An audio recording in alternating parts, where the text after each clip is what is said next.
Wait.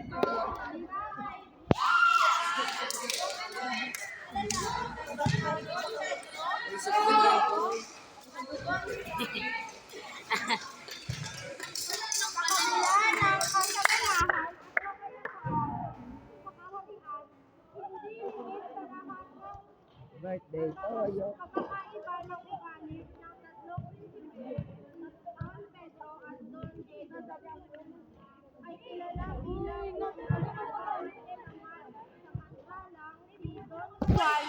ay kilala sa kanyang kasipagan, kabutihang loob at pagiging mapagpakumbaba.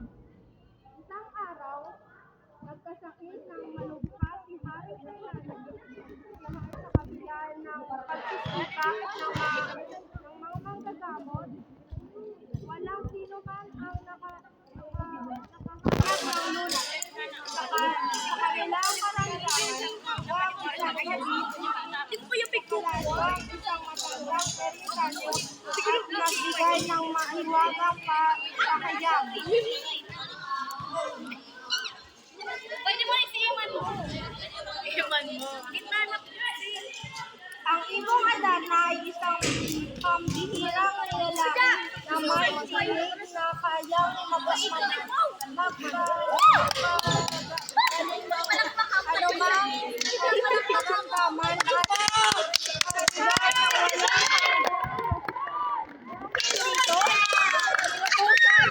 Hari ang kanilang tatlong anak na hanapin ang mahiwagang ibon. O yan na! Nagunang naglakbay si Don Pedro at malaki ang tiwala sa sarili na siya ang nakakahuli ng ibon.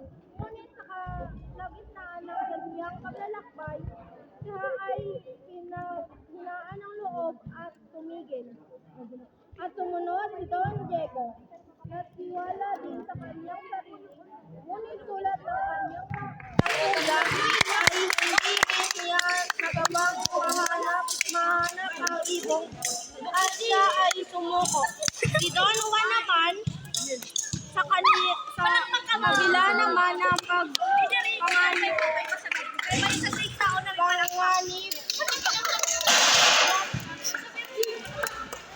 pagod ay nagpatuloy sa kanyang pakikipagsapalaran sa kaniyang paglalakbay.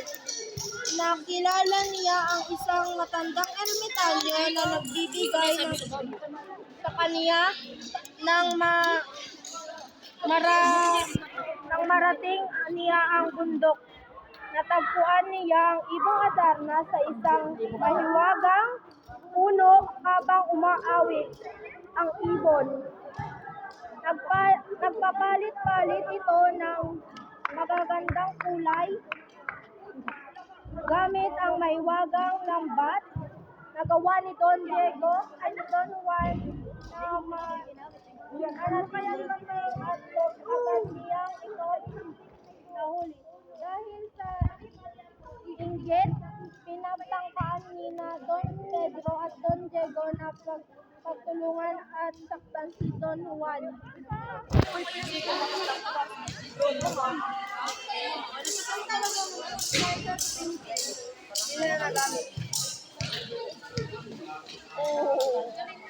sabi ko kaya sa pagkakita. Hindi man kami nagrangan.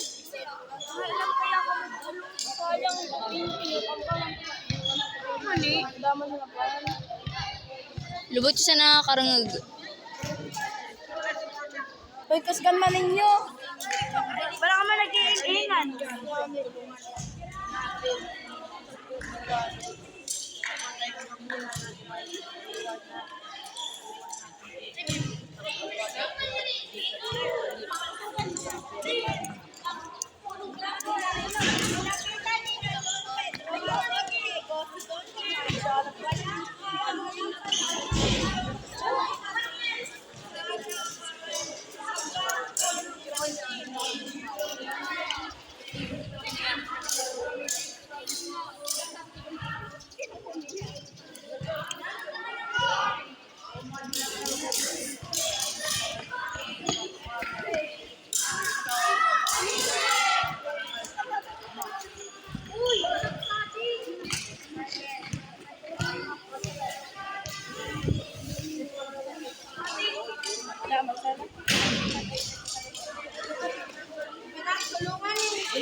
na ng kagubatan at dinala ang ibong Adarna pabalik sa kaharian.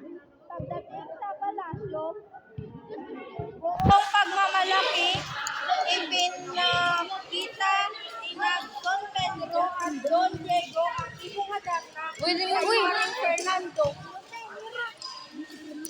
Manasip. Dito ka agad sa... Sabay sa pusa. Uy, puto ka mo. Pwede ka mo tumigil? Ngunit sa kabila ng kanilang Bala raw ka mo, laway ko na kayo.